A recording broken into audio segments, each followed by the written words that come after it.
Hello, everyone, and good evening to you. We are live at this on this broadcast on this YouTube channel. My name is Jerry Wise, and I'm a relationship expert, a marriage and family expert, a life coach. Plus, I've done a few other things in my life as well. And tonight, it's a night about self-differentiation, and we will be talking about probably narcissism and family and narcissistic families. We may even be talking some about calmness and self-differentiation. There's a number of topics that we'll probably be addressing tonight. And let me turn my live on here so I can watch the chat and have that as a part of my experience. Though I am very glad to have Renda Smith being a kind of a co-pilot tonight, a wing person to help me with questions that you may have. This is a live broadcast, so if you watch it later, then of course you can't ask questions. But if you're watching it tonight with me, you can send in your questions and your comments, and Renda will take a look at those, relay them over to me. I've also gotten some questions already from some people on Facebook who sent me some ones earlier today.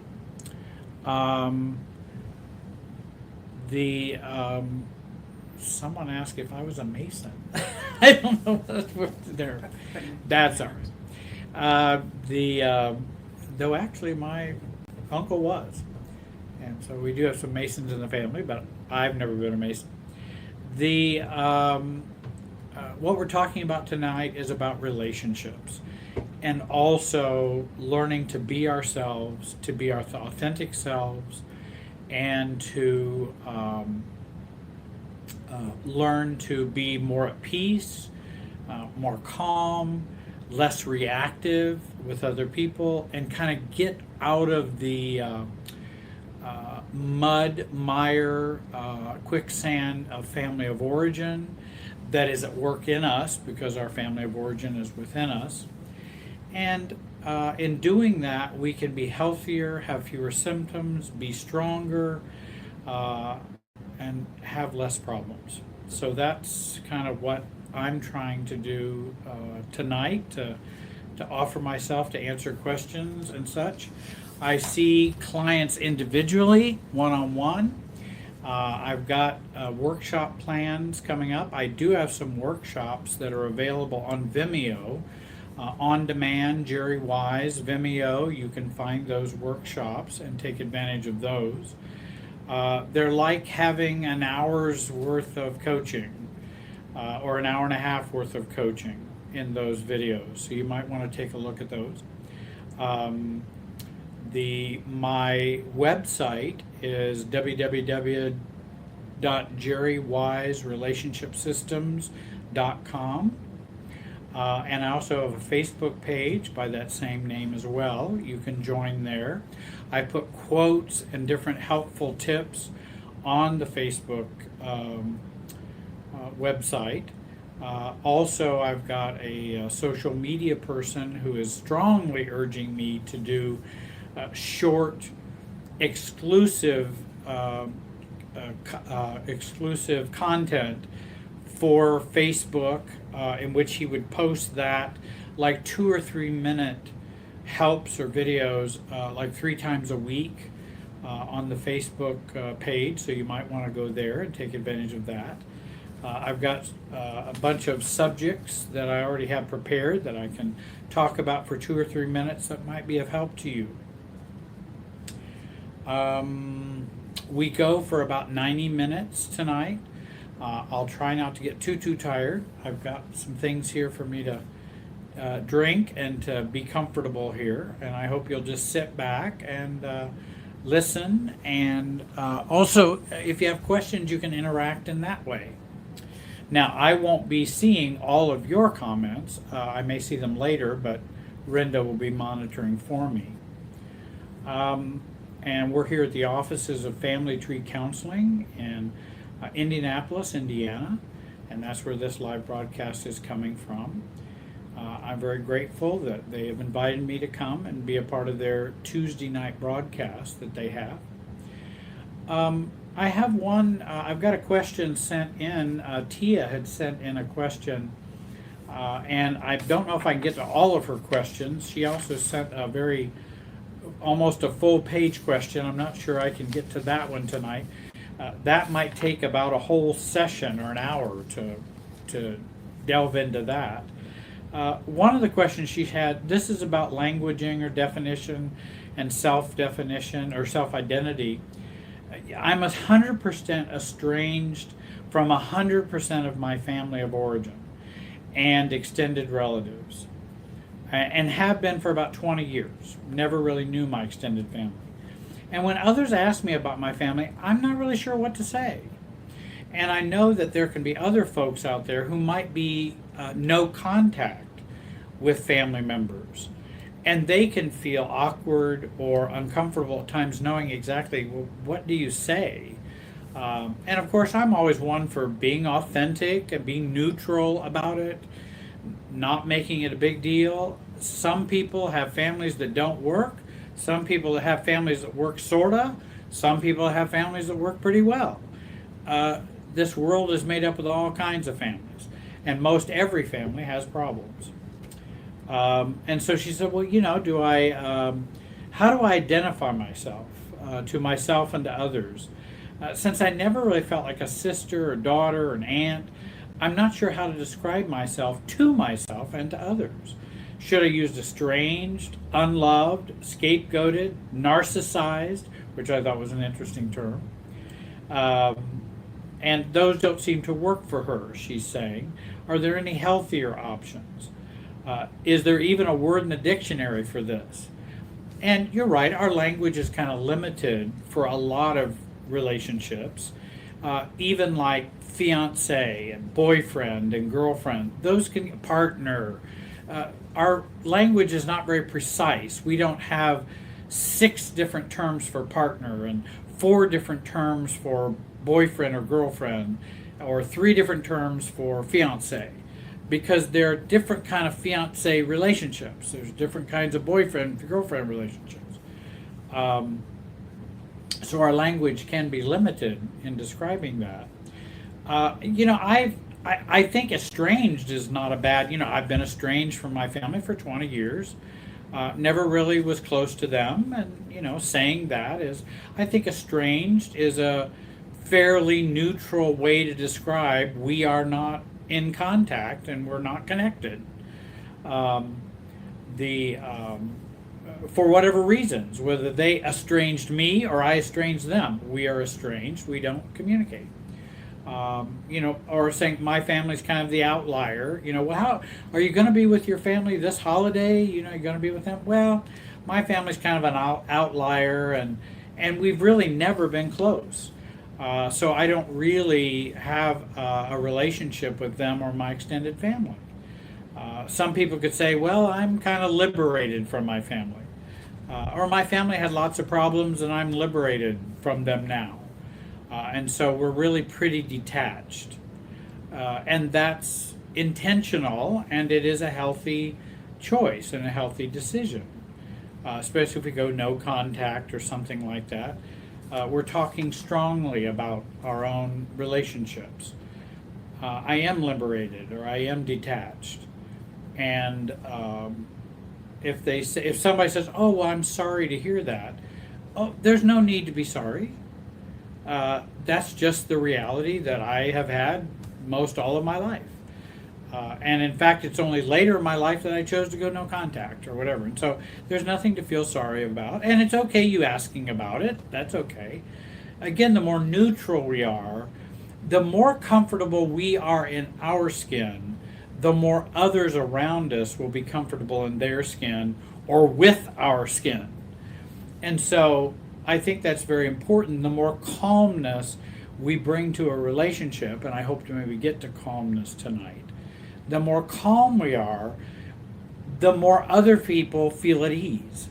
So if you're going to go confront someone, if you're going to go have a conflict with someone, if you're going to go challenge someone, if you're going to go share something with someone. I just had a client today we were talking about, and she was going to be sharing with her family members and her children about a situation with her father, in which there's a secret that he was an alcoholic. He's been in recovery for 26 years, but it was the family secret that we never talk about that. Well, now she has daughters or has children who they may need to know that information. And it's really a real struggle. So if you're going to go present, hey, I want to talk to my children about this family reality, and also my reality growing up, and not protecting a family secret, the calmer we are, the more it will be heard, the more it will be less jarring, the more it will be less explosive. So if we come without a whole overabundance of anxiety and reactivity, the better off the situation usually plays out. And that's what I tell people. Remember, it's your responsibility to stay calm. It's not just your responsibility to say the words. It's your responsibility to manage your own emotional state. Now, it's their responsibility to have whatever emotional state they have. I mean, they may flip out, they may be okay with it. That's them. You're on this side of the tennis net, they're on that side of the tennis net. But we are responsible for our calmness. And we should take 100% responsibility for that. Even if we think they're not going to stay calm. And in fact, many times we should probably predict and anticipate they won't. But I think there's a better chance of things working out if if we're able to stay calm first. So again, being honest, open, authentic. If you haven't been connect with your family, hey, some families, good heavens, I mean, their dad's been in prison, their mother was on cocaine, the two brothers are in jail, one committed murder, the sister is bipolar with drug addiction. Some families have lots of dysfunction and problems in it. And we don't have to go through that menu with people that we talk to. Again, we say, I'm detached from my family. And there are reasons for that. But it's fine that you ask me about it. But I'm pretty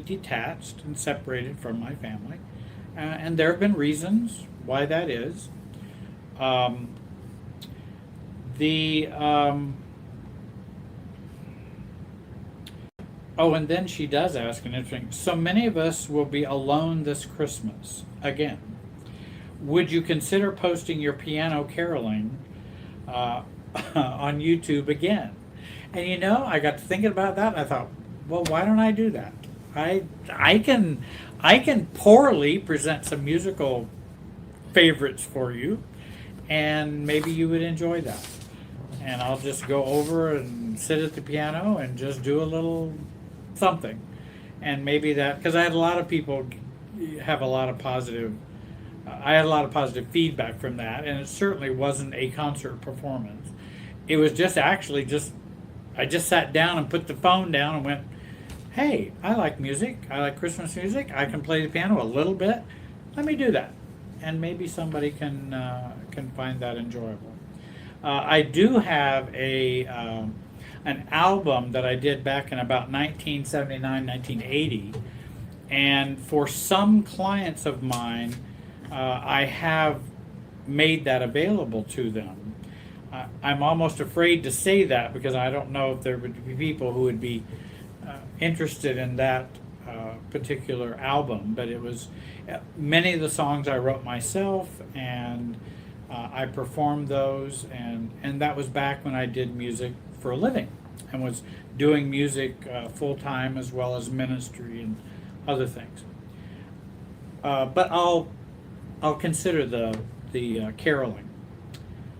Let's see, there was another one. Oh yes, and Tia had another question. She said, when the pangs of intense loneliness set in, what's a good technique and I'm going to use my words, to maintain that equilibrium? What are some good techniques, or what can you do that would be helpful when you feel intense pangs of loneliness? I have certainly felt lonely before. Loneliness is a human feeling and a human condition. So we all have experienced it at some time or another.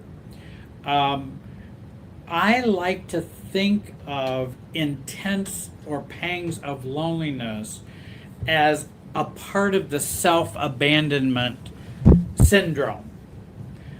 That's what we'll do is that loneliness is an expression of some self-abandonment.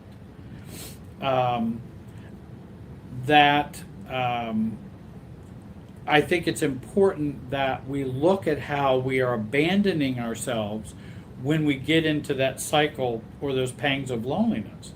Because there's only one person that can make me feel better. That's me. And what am I going to do about this loneliness? What am I going to choose to do? Are there things, do I have a loneliness plan in place? What kind of loneliness plan can I make so that I plan ahead if I know loneliness is going to be a problem? So we don't want to just let it happen and go, oops, there I am lonely again, because that's more that victimhood and victim-y type of experience. And we want to be self-caring, self-differentiating, and not self-abandoning. And you might ask the question, if I didn't self-abandon right now, because I'm feeling really, really lonely, if I didn't self-abandon, what would I be doing? If I didn't feel really, really lonely right now and have these pangs of loneliness, if I waved a magic wand and I didn't have it, what would I be doing? Then go and do that. And I think that's a way to at least take a look at loneliness. That's not all there is about loneliness, but I thought maybe those kinds of things would be helpful to think about in terms of loneliness. And there's always holidays. The holidays, because of the taping of this particular video, are coming up soon, but there's all kinds of holidays. July the 4th, Thanksgiving, Christmas, Labor Day, Memorial Day weekend. I feel lonely because I don't have any plans for Memorial Day weekend. There's always a way that we can feel alone and not cared about. And what are we doing to do that? Meetings, church, groups, people who have similar interests as me. There are groups online. There are phone groups that you can do by phone. There are lots of things we can take advantage of, and and we don't want to give that power away over to loneliness, and that's us kind of just learned helplessness and throwing our hands in the air. That doesn't mean I don't understand how loneliness can be a problem. It can, and I am caring. I do care about that, and I know what that can feel like. But I also know it's no different than having any other problem. If I'm abusing alcohol or an alcoholic, there's only one person that can fix it. I can complain about it all day, but there's only one person who can deal with that addiction, and it's me. So, I don't know how anybody else is going to fix it for me. Now, I may need to go get some help or ask people. The other thing is, I will tell people, be very careful if you feel too much loneliness too often, then you might check and see if you are depressed. Because if you're depressed, you'll feel isolated, lonely, vegetative, anhedonia, which is no pleasure, which is not, hedonia, which is pleasure, hedonism. You don't have that. You don't have any motivation, pleasure. And if you have too much of that, you might want to go get evaluated for that, because you might feel better and feel less lonely if you were less depressed.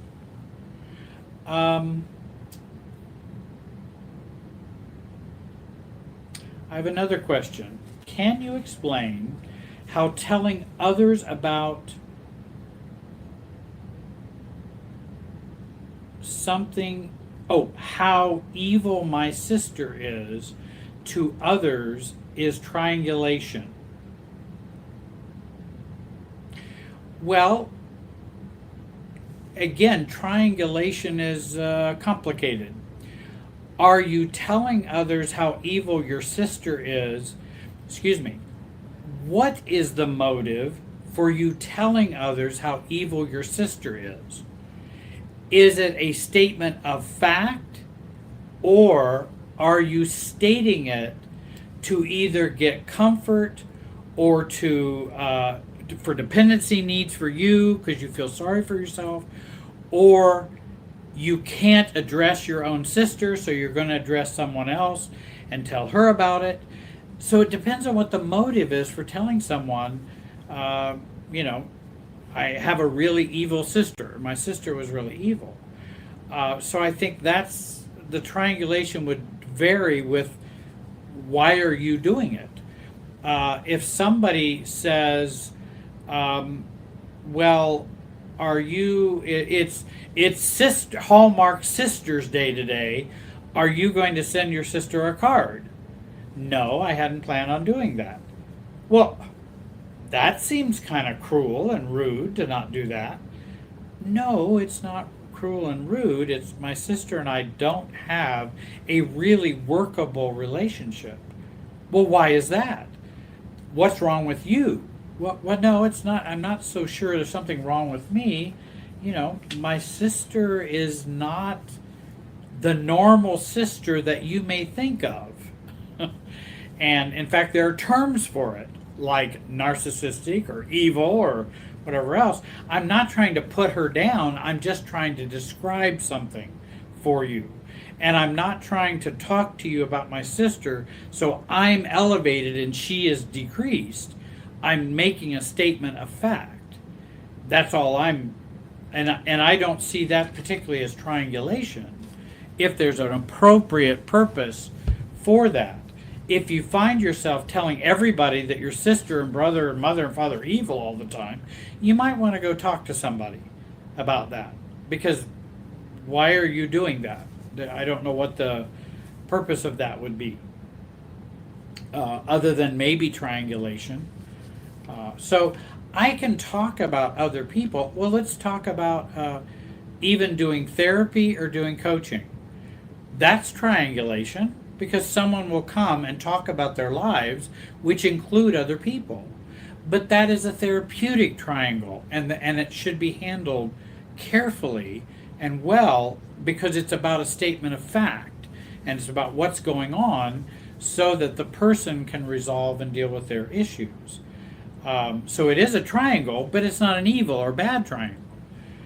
Now, if somebody's coming and all they want to do is trash their family only, and that's their only goal, well then I'm not going to serve them very well by us doing this.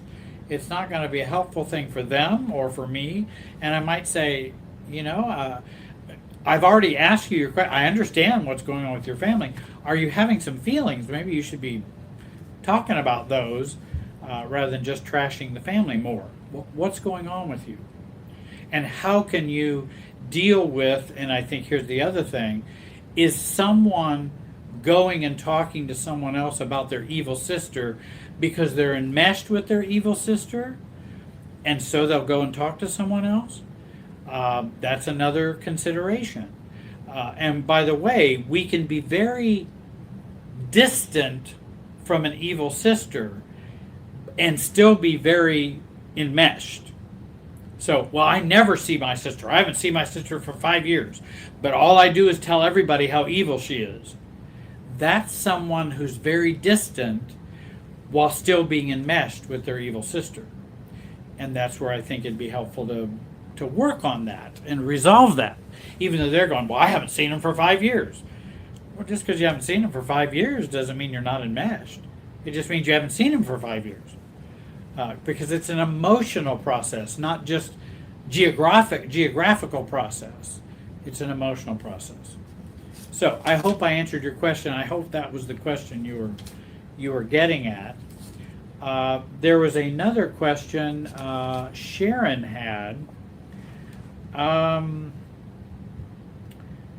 I think it's an interesting question because she writes, Jerry, can you give me some principles for dealing with my grown kids? The narcissistic ex divorced me 8 years ago. He belongs in prison for some of the things he did, but I did not pursue it, so the kids would not have to experience going through this with his dad, who was a public figure since they were in high school at the time. They do not want to hear anything about their dad and what I know about abuse and narcissism and what I tried to protect them from. I get triggered when they judge me. I feel like they are flying monkeys. There we go. I feel like they are flying monkeys, and flying monkeys are people who do the bidding of narcissists, or in which narcissists will utilize for their manipulation or their emotional games. And they are like flying monkeys and believe this false self, I think she means of her ex. I feel competition with his happy-go-lucky girlfriend, who he wants at family functions and my daughter's wedding.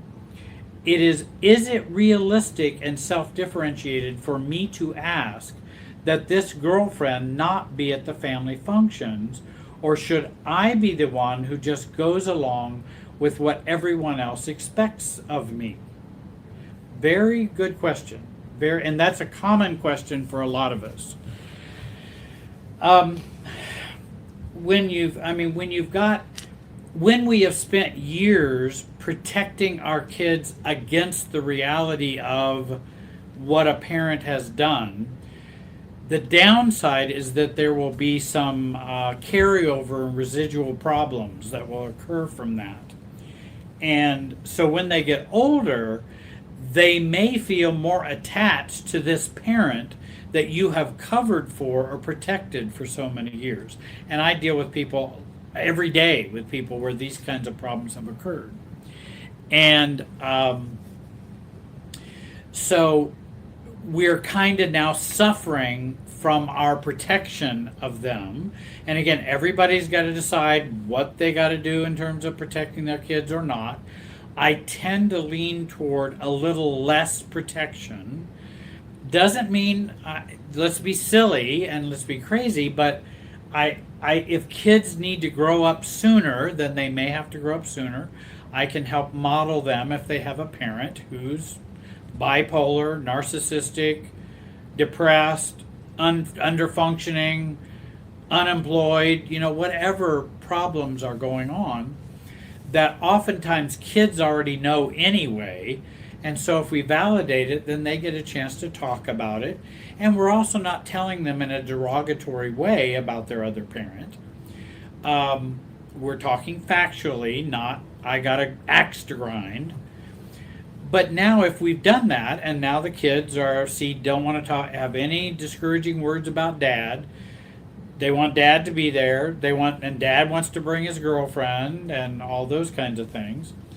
While I can understand your discomfort, Sharon, I certainly can understand your discomfort.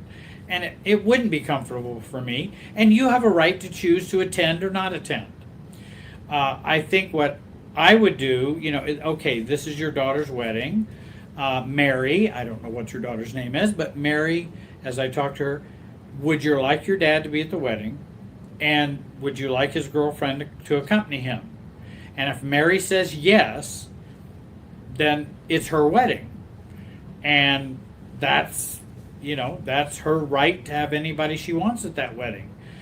Even if it's the mistress or the whatever, because we want to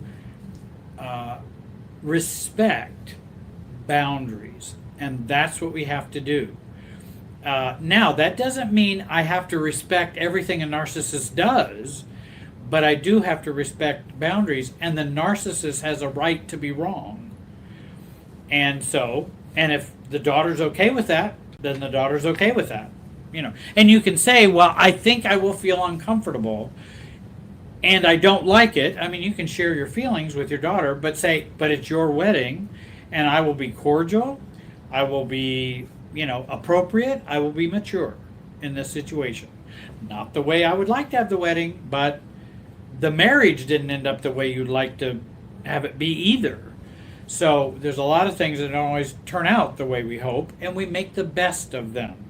And we also don't want to make it a problem where I'm the one ruining the event, because that's not going to sail well in the future. And so I don't want to do that. I'm just not going to attend then. You might want to be real careful about not attending. You don't have to sit by them. You don't have to, sit on the other side of church. Do whatever you want to do. But, and you don't have to go up and talk to them. I mean, if they say hi to me, I would probably say hello. I'm glad you're here to celebrate Mary's wedding. That's cordial. It's diplomatic. But I'm not trying to be best friends with the girlfriend or my ex or whatever. And so the other thing is, our children, I like taking the high road where, and I don't feel like when you say, well, am I just going to go along and do what everybody expects of me? I'm not sure you're just going along and doing what everybody expects of you. You still have a right to your own feelings. You still have a right as to how you feel about this, but you don't have a right to determine who's at the wedding and who's not. It's not your wedding. Now, if it's your reception or your birthday party, you can decide who's there. But if it's your daughter's wedding, well, that's a little different. And so we want to respect those boundaries, and maybe there would be some people there I don't like or don't respect. So I want to recognize boundaries where I end and you begin. I want to take the high road. I want to take the self road in which I do value myself. These are my feelings, but I can still be here and I can be cordial and adult. I'm going to be an adult at this gathering. And I'm not going to bring the marriage, the old marriage that didn't work into this wedding. I'm not going to bring how much a jerk the ex is. I'm not going to bring how ditzy and crazy the girlfriend is, or if that's the truth. But I'm not going to, that's not mine to sort out. That's not me to deal with. That's not mine. That's theirs. That's Mary's. She can have them there. I will be there. I'm her mother. I would like to be there. I will do that. I think there would be greater damage if you were to say, I do not want you to have that girlfriend with your dad there. Or I don't want you to have your dad there. I think that would be much more greater damage because it violates boundaries. And that's going to be a problem in the future. Now, I said taking the high road. Why am I saying taking the high road? And I also believe taking the high road is important with smear campaigns that narcissists do and flying monkeys. That taking the high road is very important. And flying above the mire and the muck and taking the high road and being the adult. It looks like you're just being a doormat. And no, I'm not being a doormat. I have boundaries too, but I am going to take the high road. And so I want to take the high road, and if there's a smear campaign, or if there's this, okay, the kids believe dad thinks he's wonderful, they don't know how crazy he is, how abusive he was, they're not listening to me, I tried to communicate that to them, they don't want to hear it, well, okay, I got to take the high road. Then if that's what they want to do, then they can do that. I still hold my opinions, I still have mine, but they don't have to have mine. That's not required. And the importance of that is this. Let them have their beliefs. Well, Jerry, that doesn't seem right. They're wrong. They're bad beliefs. No. Let them have their beliefs and be there when the beliefs fail. Because the beliefs will fail eventually. because he's not going to hide his craziness forever. It's just right now he's got it sewed up. Well, I'm not going to come between them and him. I want them to fully experience him and let him be himself. And hey, no, go be with your dad. Go enjoy everything. Then when you get burnt, because I know that's going to happen, then I'll be there when your beliefs fail. Same way with the smear campaign. Somebody does a smear campaign. Jerry does this. Jerry does that. Jerry's this way. Jerry's that way. Jerry's done this bad. Wait a minute. And when I was pastoring at the time, when I was a pastor, that was happening. And I thought, wait a minute. I'm not going to stand around and defend myself all the time. I tried that. That doesn't work because people are already captured by it. So I'm going to let them have their misbeliefs. That's fine. You may have them. I know how I see it. It's not the same way as you. I let you have your misbeliefs and the smear campaign and all of that. And I'll be here when your beliefs fail. Because I know they're going to fail because I know it's not true. So it's just a matter of time. I may have to wait, but I'm going to let it simmer. Hey, go and believe those people in the church who are saying, go have a meeting, go have slide presentations, go do whatever you want to do. And then when the beliefs fail, you may then kind of see the egg on your face because I know what happened. I know who I am. I know what I've done, what I haven't done. I know what I said, what I didn't say. You can believe whatever you want, but I'm going to let you have your beliefs so that I can be there when they fail. Then you will be more appreciative of me and you'll be more in belief and believe and trust me. If I try to make you not have those beliefs, what's going to happen? You're going to not trust me. Why are you believing Mary who's telling you that? She's just lying to you. You know that's not true. You know, you need to stop listening to Mary. In fact, I don't want you to see Mary because of what she's saying. I look guilty. I look a lack of confidence. I look like I'm worried that she may be true. No. I'm not going to do that. I'm going to say, if you believe what Mary is saying about me, embrace it. If you want to know what I believe about what Mary's saying, you can ask me. If you don't, me telling you is not going to make any difference anyway. Because you're not going to believe me. You're already believing Mary. Mary's already inoculated you. Mary's already vaccinated you. And now you have the disease. Or Mary's already contaminated you. Maybe I should say contamination. And so I can't uncontaminate you. Only in time will you then understand that the beliefs fail and they don't work. I'll be there when it happens. I'll be there. And that's exactly what happened when I was pastoring and a number of other circumstances that have happened in my life.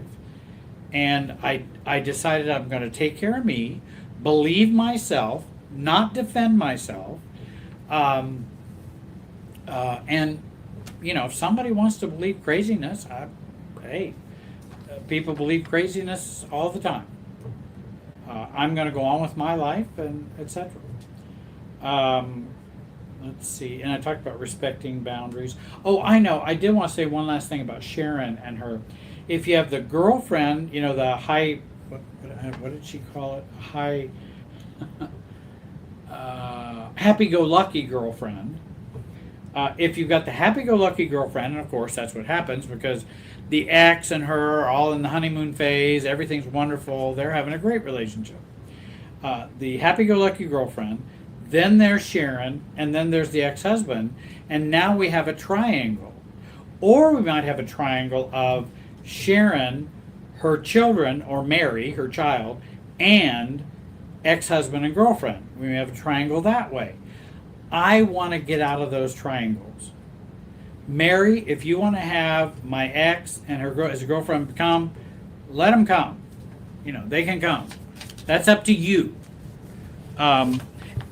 And in the back of my mind, I'm going, And when the beliefs about the girlfriend and your dad fail, I'll be there. I'll be there for you. But sure, have them come. I'm not going to play this triangle. I'm not going to be caught up in it and play the triangled, estranged, or rejected wife. I'm not going to do that.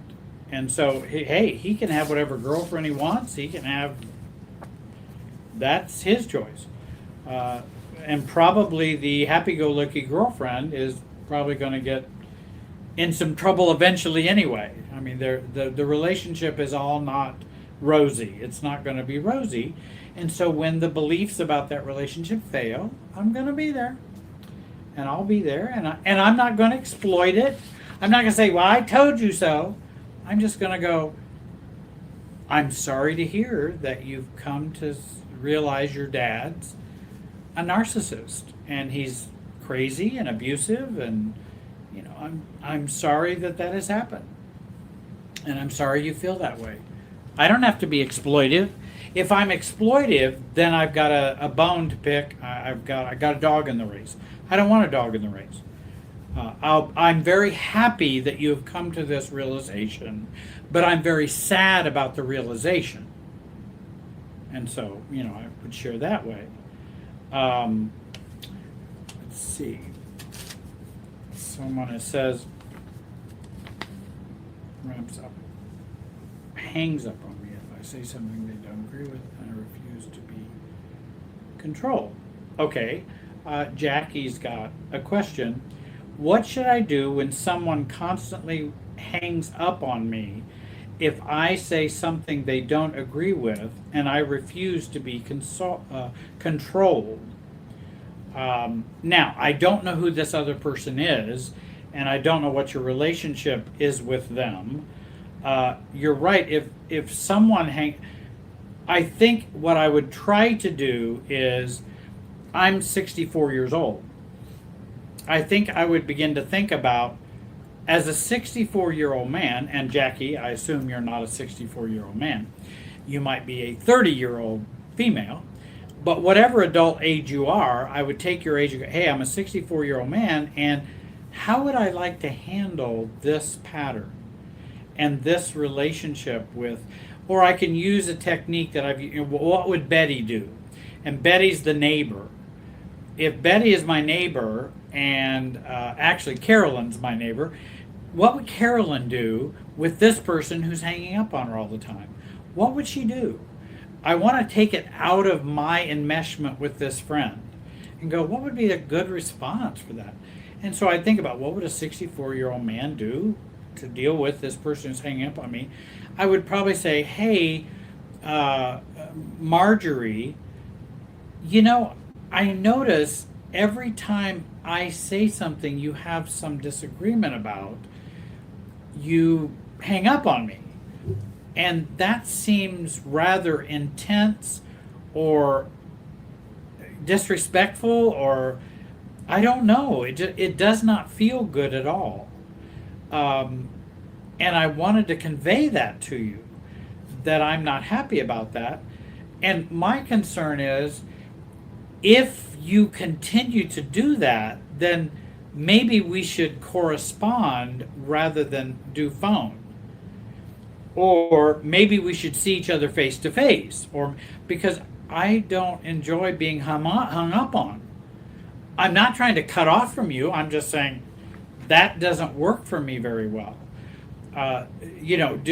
Do I say such things that make you so upset that you'd want to hang up on me? And if that's the case, this may not be the relationship for me, because I'm not trying to make you upset. At least that's not what I believe I'm trying to do. But I just wanted to share, I wanted to come to you calmly and share this concern. And that if it keeps happening, I'm going to have to reassess the phone conversations that we have. And I don't care whether that's a parent, a sibling, whoever. Then we need to communicate in a different way. Then let's do email. At least it's harder to hang up on an email, or a text. but I don't like being hung up on. And if you're unhappy with what I've said to you, then you can let me know without hanging up. You can say, I'm feeling unhappy right now, or I'm not, or I don't agree with what you said. You know, you can always disagree with me. And in fact, I would even share with you, please feel free to disagree with me. Disagree rather than be upset. And see, disagreement is self-differentiation. Being upset is pinging and enmeshment. So please feel free to disagree. That would be a great choice. Just don't hang up, because then you're upset about it. Don't let my words upset you that much. You're giving me way too much power. You know, if I disagree about politics or religion or how families work or whatever, if I disagree, you know, don't give me that much power. So what that I have this opinion? I may be wrong. You don't have to give me that much power to where you need to hang up. Now, again, I don't know what Jackie, all the circumstances, but I hope that you're right. I don't want, it is a cutting off is what they're doing. And that cutting off, now, she's not controlling you. She's acting, or this person, I think she, I don't know who it is, this person is acting immaturely. That's different than controlling you. And so I have to decide, how do I want to live my life with this person, and this is a pattern they have. How do I want to live with them? And that's for me to decide. So they're not controlling me. And I'm not going to let them control me. That's their immaturity is their immaturity. They got to hang up. Well, then they need to find somebody else to talk on the phone to. Because I don't want to, be on the phone with them under these circumstances. And I'll check our time here, because we had 90 minutes tonight. We've got like 43 minutes left. I was going to, just because someone behaves immaturely doesn't mean they're controlling you. It may feel abrupt. It may feel like, well, I can't. She just hung up the phone and ended the conversation. Yes, she did. But that's not her controlling you. That's her being immature, or him being immature. And so I need to decide, given this person's immaturity, what kind of relationship do I want to have with them? What's the nature of it, or the shape of it? If it's someone I'm going to continue to have a relationship with, like a parent or something like that, then I need to go, okay, what am I going to do in the future? What am I going to do in the future with this person who acts this way? Oh, well, then phone's not going to be a good thing for us. That's not going to work. Be happy to text you, happy to email you. We can go have coffee or whatever, but if we're having coffee, then you'd have to get up and leave. That'd be your hanging up. And most people don't tend to do that, but I don't know how toxic, and it could be the person is toxic, it could be the person is very immature, and they can't control or regulate their mood or their emotions. And if they can't regulate those, it's really tough to have a relationship with them. Not impossible, but it is tough. And it's a real challenge. How much effort do you want to put into it? How much are you willing to put in that effort? That's up to you. That's your call. Another point I wanted to make tonight, while you're sending in your questions, and I hope you will send in a few more questions. I have plenty I could talk about, and maybe you just soon I do that. Let me get a quick drink here. Maybe give your ears a little rest.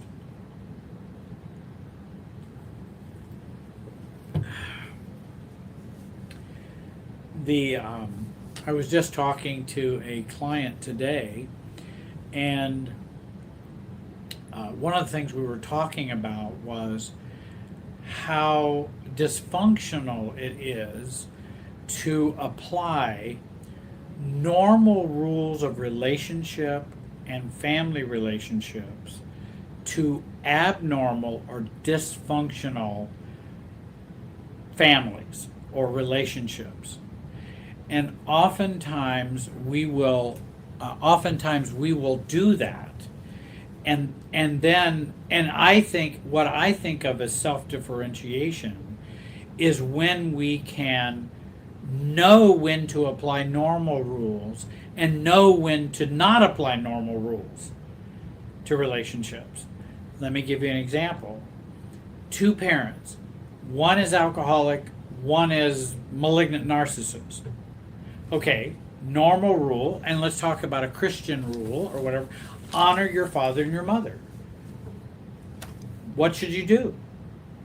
That's the norm. That's what people talk about, honoring their father and their mother. It's one of the 10 Commandments. That's considered a rule. And the, I don't know what that is. Oh, it's Lex, I see. Lex is picking up my words here. So in applying those rules, we then want to go, well, how do you apply honor your father and mother to a dishonoring father and an addicted, dishonoring mother? What are you going to do? Oh, well, I should just be a doormat and go pay for all of mom's alcohol and be a doormat for all of dad's narcissism, and that will be honoring my father and mother. No, that's applying normal rules to an abnormal relationship or situation. And that's where I try to help people apply those rules in an altered way so that it's a more healthy relationship that we have with unhealthy folks. Rather than it's just, well, don't you love your brother? Don't you love your cousin? Don't you care about your grandmother?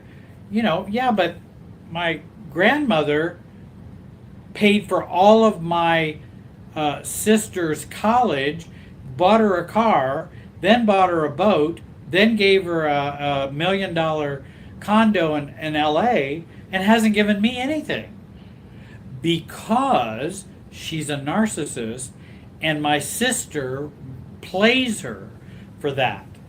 So what am I going to do with that unhealthy dynamic that's in the family?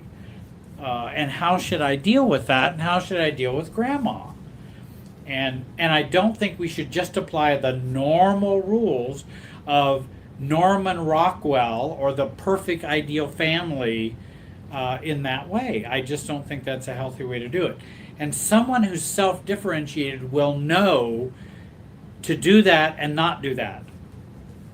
Someone who's rigid, and okay, well, the rules say I gotta love my grandmother no matter what she does. Well, no, you don't. Now, I'm not saying go slice the tires on your grandmother's car. I'm not suggesting that, but I'm saying you don't have to have a deferential relationship with your grandmother who has not been fair and who's not been very appropriate in terms of those kinds of things. Grandma has a right to do whatever she wants to do with her money. That's true. She can buy your sister a yacht if she wants to. That's her right. But I don't think that's a very healthy or loving way to do finances within a family. I don't think it's or fair or reasonable, or it's deferential, it's favoritism and those kinds of things. Not that we can't have different relationships with different kids. We might have, or different grandkids, or it might be different. But, we're not very sensitive about our role in the family. And grandma doesn't give a hoot. And she doesn't care. She's just buying someone's favor. And I don't really respect that. So I don't really respect grandma for doing that. and I'm not sure how much grandma really loves me. I'm not sure grandma really even knows how to love. And that's the other thing. How do you apply the rules of loving family to a family who doesn't know how to love? How do you apply those rules? People do it all the time. They apply those rules to a dysfunctional system. So I just think that's something you might want to consider, so that we don't get into an all or nothing thinking or perfection thinking where, okay, it says honor your father and your mother, so if dad wants to criticize me and completely trash me and cuss at me in front of everybody at the restaurant, I need to honor him and let him do that. No, that's applying, that's a misapplication of healthy, responsible, loving system dynamics and rules. Magnolia Joe has asked me how to de-enmesh. That is the question. How do we de-enmesh? And I think that's the $1 million question. The difficulty in learning how to de-enmesh, it's something you begin to experience by changing your thinking and paradigm, and you begin to experience it, and then you go, oh, that's what it's like. Okay. Enmeshment occurs back here in the limbic system in the lizard brain. That's where enmeshment is happening within families. It's something we've been imprinted with. And so it's a part of the givens. This is just what's normal. My mom asked me, well, Jerry, how much money did you make last year? And I go, well, I made, $10,000 last year. Now, that's an enmeshment question. I gave an enmeshment answer. There was no boundary respect. There was no separation or differentiation between us. She has a right to know everything about me, and I have the responsibility to answer any question. That's enmeshment. So, as I begin to look at enmeshment, first of all, I want to recognize what I just said. That I begin to learn that, wait a minute, there is enmeshment going on. And I talked to a gentleman today whom they had been to marriage counseling. They had been to individual counseling. They're still unhappy with their relationship. Very highly functioning, highly educated people. They're not even bad people. They're good people. They're good people. They just have such a hard time with each other. And this was the first time I had met with him, because he said, I want to try this. And my wife had watched your videos. She thought they were really helpful. And she thought they might help us or help me. This is the husband saying. And so I wanted to try, but I'm not real confident about anything happening because I've read self-help books. I've gone to therapists. They've told me to do. We've done all kinds of stuff. And it doesn't seem to change anything. And I said, I understand that. That can happen. And I'm sure the people you work with were trying to be of help, and I don't doubt that they cared about you. But we got to talking today, and as he was describing these problems that he was having with his wife and the relationship, one of the things that just jumped out at me was these people are enmeshed. They ping each other way too much, way too much, to the point they can't have. Well, I'm not going to go into all the details, but they ping each other way too much. And I thought, wow, so did anybody tell them about that they were pretty enmeshed as a couple? Because they considered themselves very separate or distant as a couple and not close enough. And I was telling him, I think you're over close, which produces the separateness feeling. You're over close. And I gave him the examples of what I heard, and he said, no one's ever said that to us. And he says, that makes more sense than now I can understand our relationship differently. If we're actually over close, and he's a very smart man and a consultant and consults on a very large level across the world. And he said, no one's ever framed it that way. That is what we're struggling with. So since we didn't formulate the problem well, you were not going to come up with a very good answer, he was saying, as to the previous work that he had done. And so now he's saying, oh, so if we're able to get some more distance from each other, or separateness or detachment, we might be able to actually be closer. Yes, because it's paradoxical. And he goes, gosh, I think we could probably do that. He said, I think I could. Now, he said, I know it won't be easy. He said, I know I got my own family of origin. She does too, and we got all kinds of issues. But it gave him hope that, hey, wait a minute. Enmeshment is something that can be identified and then worked on. For example, when you argue all the time, and they argue all the time about nothing, and they both agree it's about nothing. They're not saying we're arguing about anything important. We just do that. And I said, well, do you know why you do that? And I said, I do have a couple videos on arguing.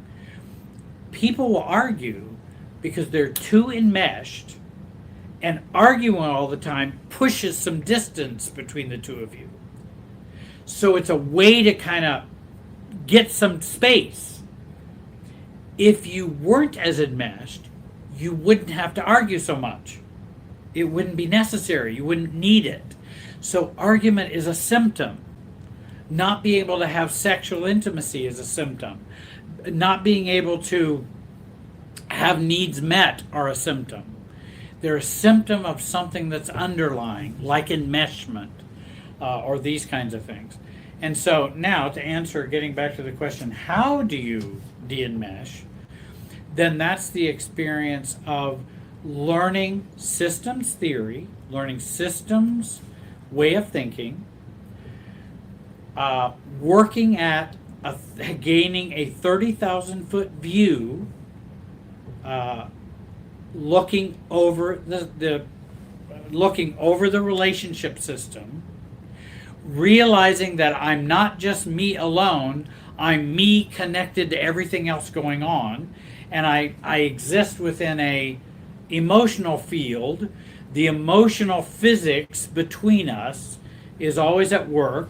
Or I used to, a long time ago, I used to talk about how we all had rubber bands on. And everybody has a rubber band on, and their rubber band is connected to everybody else's body. And so every time we move, just like in a mobile, that hangs, you move one part, it shifts all the other.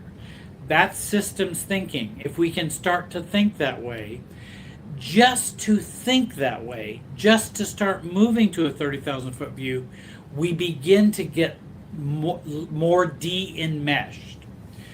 Let me give you another example. Practicing de-enmeshment, which is also selfing, having a self. So when Mom asked me, well, now, Jerry, how much money did you make last year?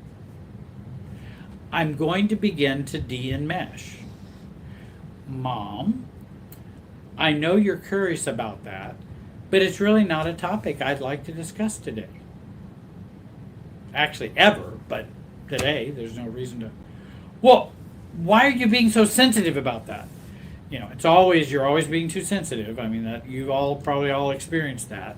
Why are you being so sensitive about that? No, I'm not being sensitive. I'm just making a choice. And my choices or preferences, I don't really want to talk about that. It really doesn't matter. Well, I'm just asking. No, I know. You are asking. I don't doubt that. I knew you were asking when you were asking. But that doesn't mean I want to give an answer. It doesn't mean it's a topic I want to discuss.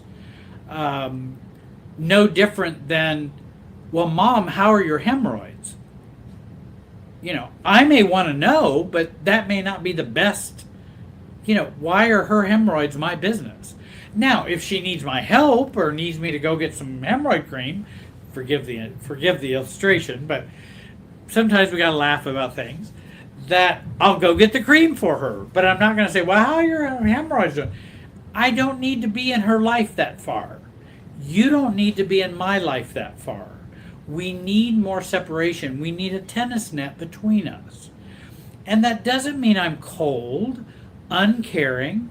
And in fact, if my mom would say, hey, Jerry, I'm really suffering, could you go get me some medicine for my hemorrhoids? Of course I would. No problem. But I'm not going to come back and say, well, how did it go putting that on? You know, that's not for me to do. I need to be respectful and respect boundaries. I also want to be respected and respect boundaries for me. I don't want to discuss how much I made last year. That's just not something. Well, I don't know why you're being so sensitive, and you told me last year. You know, Mom, I did tell you last year. You're absolutely right. I've just chosen that I'm not going to do that anymore. I just chose to do it. Well, why? Gosh, I don't know. I just don't want to. It's a preference. I just don't want to. Yeah, but why are you being so secretive? I'm not being secretive at all. I just don't want to.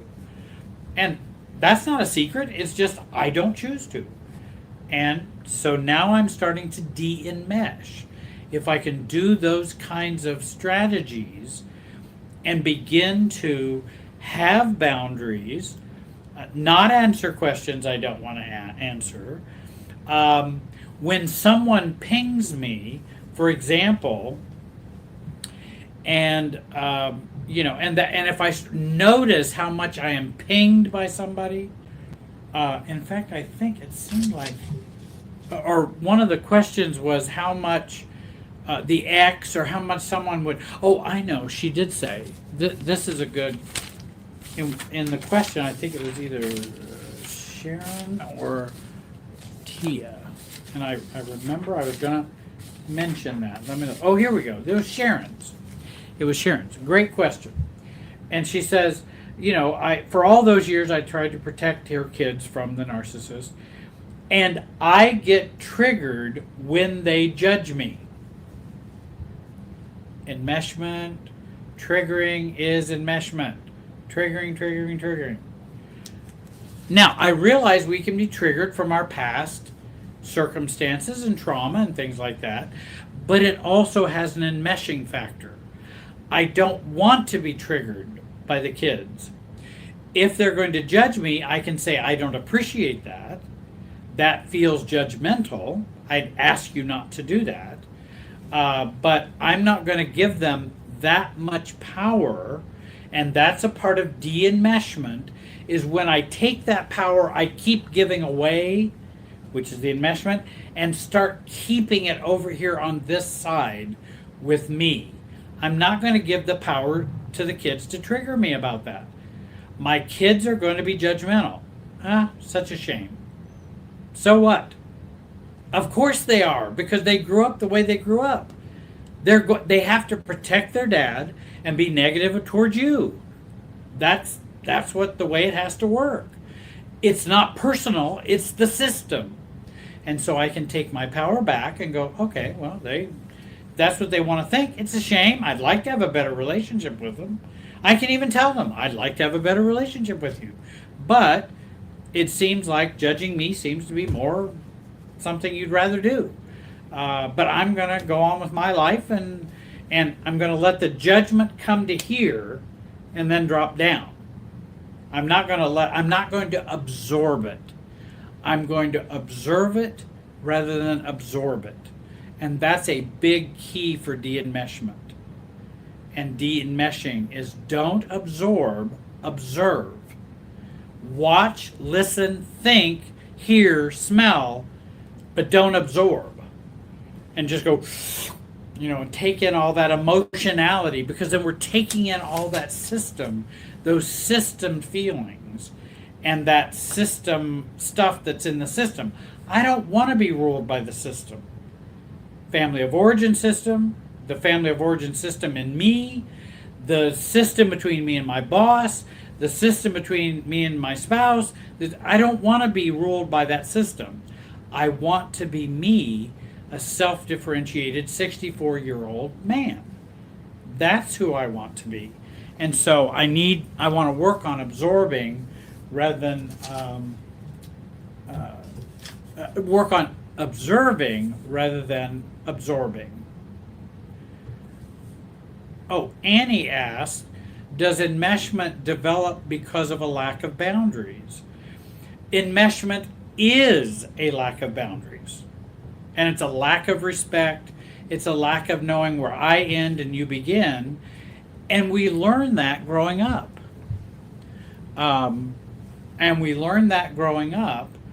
And certainly it is a lack of boundaries. And the more enmeshed we are, the more boundaryless there is. Just like somebody saying, well, Jerry, how much did you make last year? Mom asks, or somebody who feels they are entitled to ask. Well, or your dad asks you, well, why did you buy that car? Huh? Well, I'm confused. Why are you asking? Well, I just wondered why you bought that car. No, I hear your question, but I don't know why you're asking it. I'm not stupid. I do have ears. I know you're asking. I wouldn't say that, but I'm saying I'm being silly. But I hear the question, but I don't know why you're asking it. Well, they don't want to tell you why. They may not even know why, but they're boundaryless. And so I'm going, well, I don't know why I'm answering that. I mean, some of the obviousness about it is because I wanted to. And that's the car I chose. I mean, that's why I bought it. I mean, I didn't buy it because I hated it. Figured you could get that. Well, I want to know why you bought that. That's a foreign car. That's not an American-made car.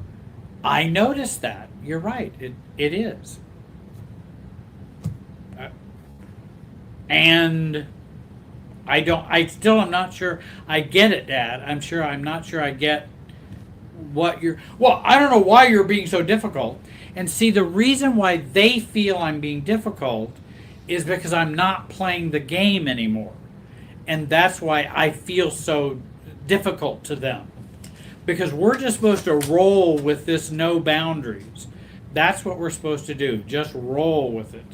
And that's the way we've always rolled with it. Why are you not rolling with it now? Well, because I want to change. I don't want to roll with that. I don't want to be enmeshed. It doesn't matter why I bought that car or didn't. Actually, it's none of your business. Quite honest. I don't care whether you're my dad or whoever you are. It doesn't matter. I bought that car because I obviously wanted to buy that car. Maybe I bought it because I felt pressured and really wanted another car. It doesn't matter. It's what I did with my life, my money. Dad, I didn't ask you to pay for the car. I'm paying for it. Well, I don't know why you're being so sensitive and so touchy about that. Well, I'm sure it probably feels like that, Dad. Because you don't typically hear me say, I don't know why you're asking me that. So I can understand why it can feel like I can understand that. But I still don't know why you're asking. I still don't know. And, I don't tend to, my rule about people asking me questions is I feel absolutely no obligation to answer any question anybody asks me. Number two, I feel no obligation to answer any question anybody asks me, especially if I don't know what the reason or purpose of the question is. People can ask me all kinds of questions, but I'm going, why? Or people will ask me this, Jerry, do you have kids? Well, why do you ask? Oh, I was just interested. This is a client maybe asking me, is there a reason why you, I'm not afraid to tell you, it's not a secret, but I don't answer questions unless I know what's the purpose for the question. All you have to do is tell me well, I'd like to talk to a coach who has had a child or oh, okay. then I'll be happy to tell you. No, I don't have kids. Yes, I do have one son. Yes, or whatever my answer is. I mean, I do have one son, but that's, but I don't have to answer questions. I don't know where they're out of the blue. I don't, it's okay for me to ask them, where does that come from? How should I understand that question? And so I have those kind of rules about questions. And just like when Dad asks you, well, why'd you buy that car? Most of us who are enmeshed feel obligated to answer that because that's the way we've always done it. And you better not make Dad mad and not answer it. So you just take the easy route and just answer the question. Well, okay, you can do that. Or you can begin to self-differentiate, de-enmesh, and go, well, Dad, I'm not sure why you're asking me that. I don't know. Is there a reason? Are you upset I bought that car? Well, yeah, I am, because it's a foreign car and you should have bought an American car. Okay, then it sounds like you're upset. I'm not. We're different. I'm not upset about it. You may be upset about it. You have every right to be upset about it. But I'm not upset about it. And I give myself the right to not be upset about buying a foreign car or an American car or a green car, blue car, or whatever car I'm buying. Too expensive, too cheap, too expensive, whatever car I decide. So I have those kind of boundaries when it comes to questions. And I don't try to give people a hard time about it. I just inquire as to, well, is everything okay? Or is it upsetting to you? They go, well, why did you wear that red sweater? Can I ask, you sound upset that I'm wearing a red sweater.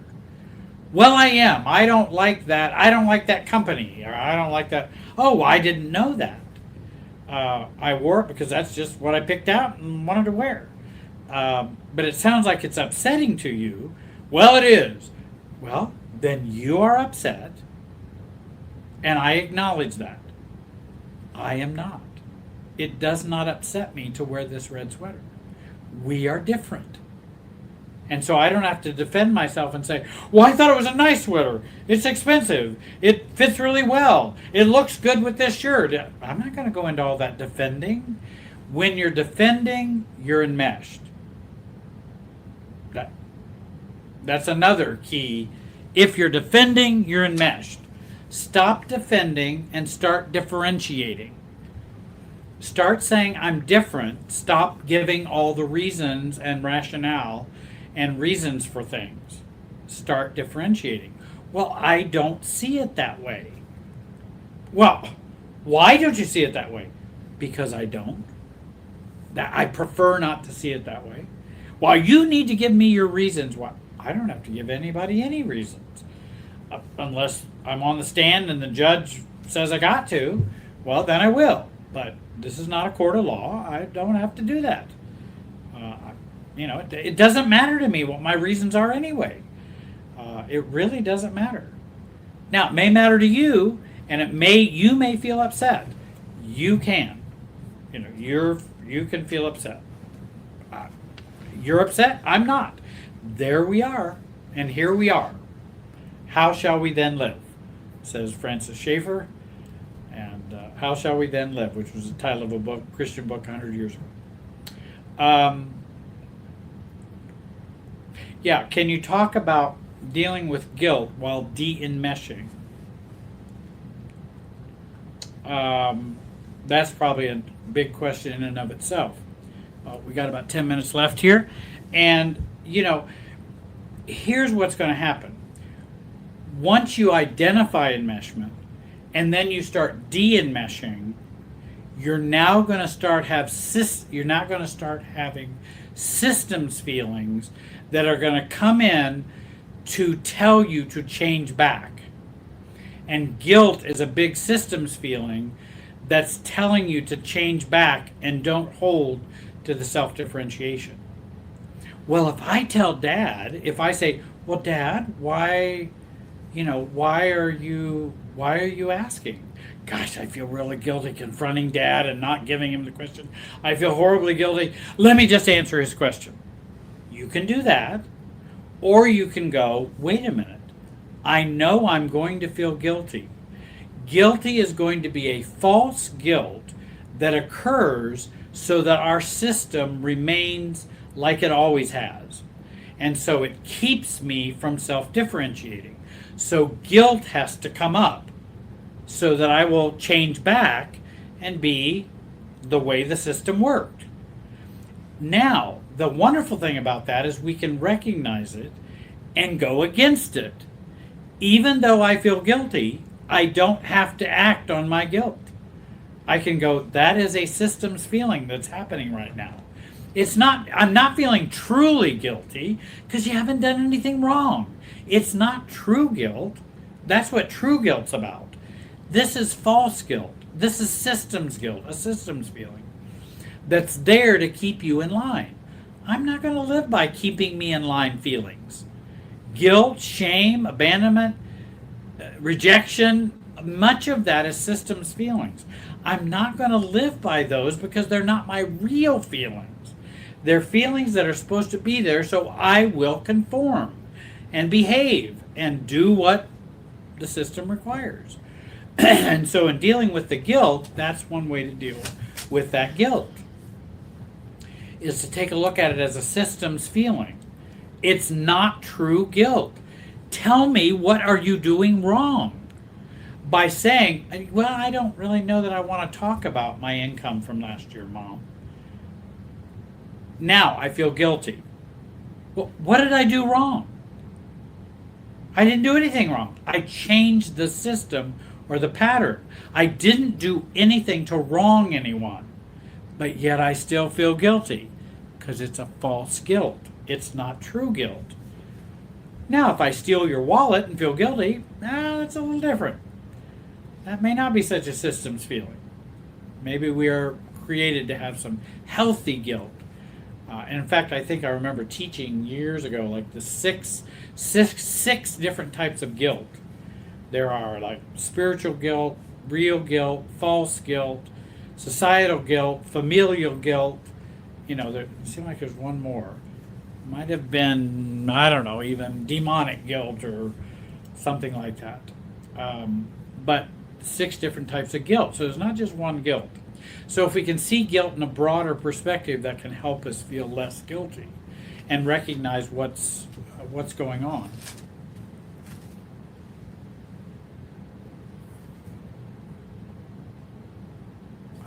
Soren's got a good question.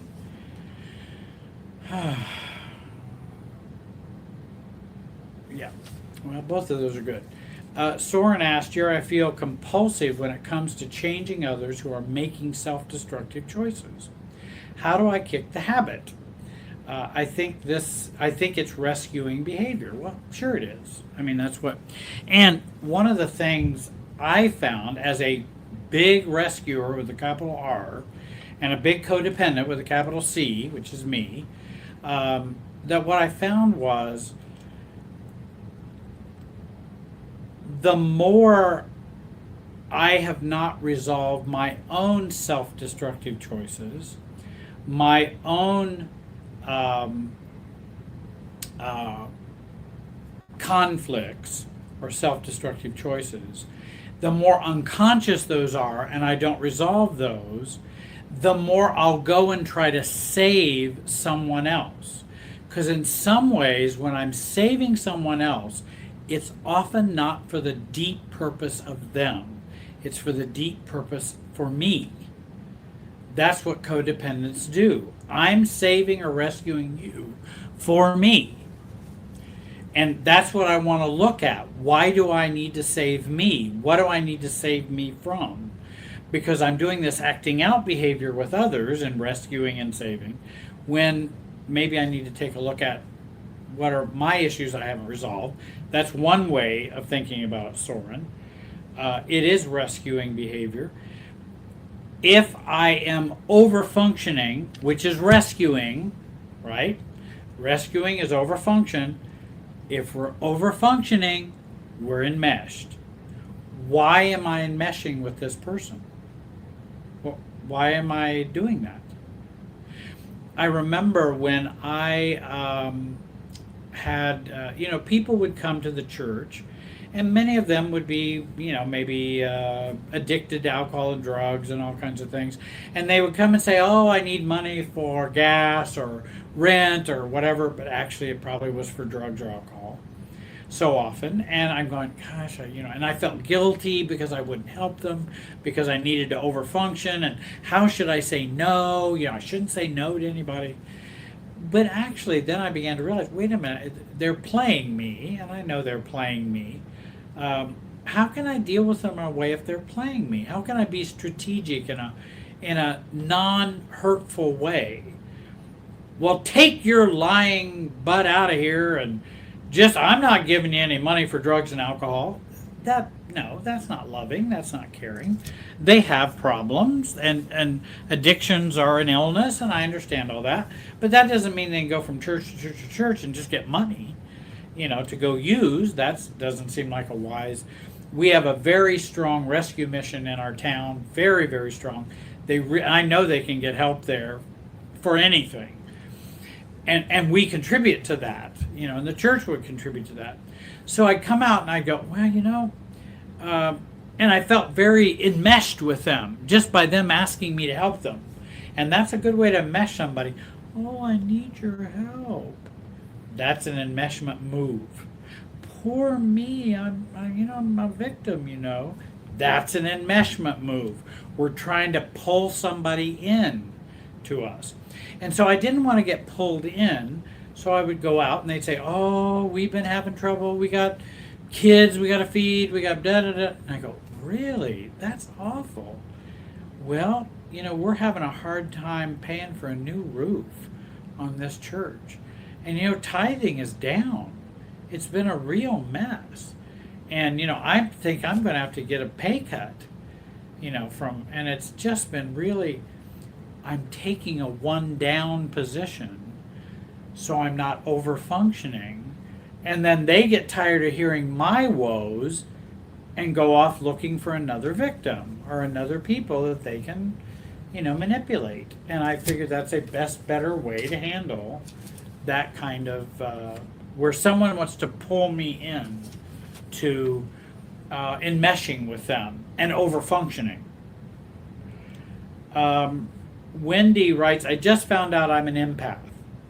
Someone who feels very acutely in the interaction and relationships with other people." That may be not the best definition of empath, but at least somebody who's very empathic, feels other people and that sort of thing. Would it be difficult for an empath to be able to stop the enmeshment? I believe, and that's a very good question. I think that someone who's an empath needs to even more be on guard about enmeshment. You can use empathic gifts, abilities, personality, temperament, whatever is that empathic part of you. You can use that in a positive way, but we have to be particularly careful about being drawn into enmeshment, because enmeshment is not the same thing as empathy. Enmeshment is over empathy. And so we can be pushed to over empathy, and I don't want to be pushed to over empathy. It's okay for me to be empathic. You can be an empath. But also you want to be mature and be, let's say in my case, a 64-year-old male empath. Okay? I'm that. How would I handle the feelings I'm having as an empath regarding this person or interaction or pattern? Am I going to use my wisdom, my knowledge of systems, to handle it in a mature, self-differentiated way? I can still be an empath, but I don't think an empath gives you license to not have to be self-differentiated. That's not a license to do that. And I know you're not asking for that, Wendy. I'm just saying that some people, well, I'm an empath, so, well, that's no different than saying, well, I'm a codependent, so I just overfunction. Well, okay, you are 0% responsible for being an empath. You're 100% responsible for how you deal with that, how you share it, how you live it, and how you are as a mature adult. And that's the true with most anything.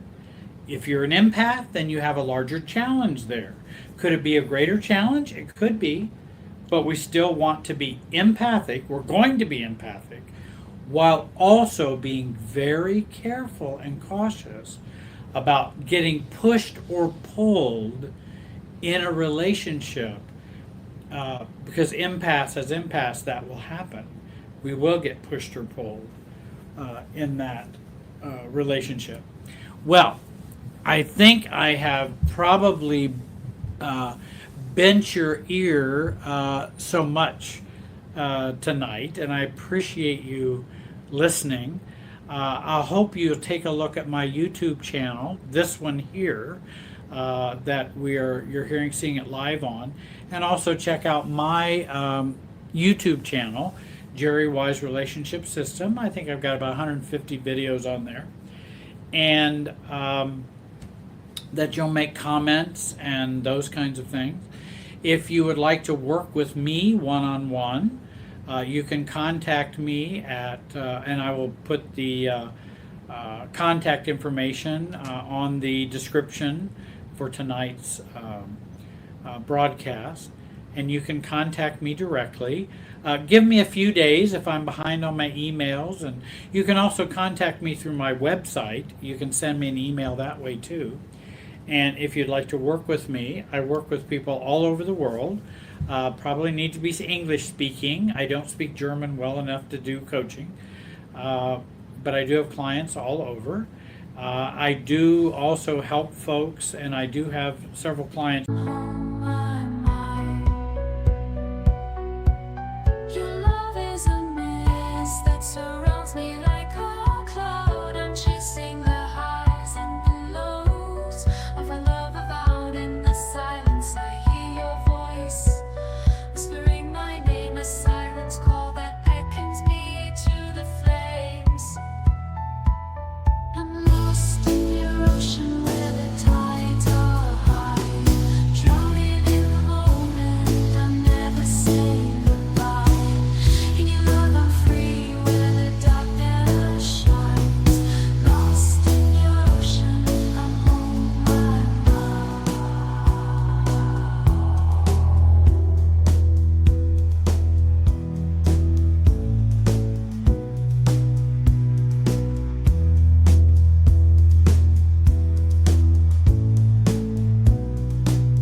Trying to apply family systems notions and relationship theory to their businesses, and have found success and help with that in problem formulation, and also working through family business problems.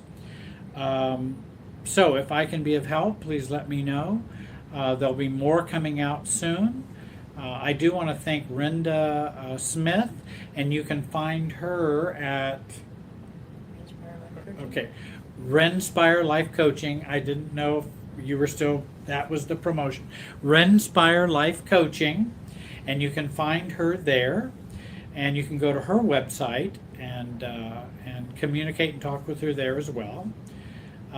Again, I appreciate you listening tonight and joining me for this broadcast. I hope it was a help to you, and I thank all those watchers tonight who are willing to watch. And you might go to my website and subscribe to my YouTube channel. I'll try to put up a couple more carols for Christmas and do a little piano for you. So I want to thank you. By the way, I do have a couple of cuts from that album I talked about that I made many years ago, that are on my YouTube channel. So those songs are on there, which you're free to listen to. And again, I want to thank you for watching and being patient tonight. And I hope you have a great night. Hope you have a great week, and the best to all of you. Take care. Good night from all of us here.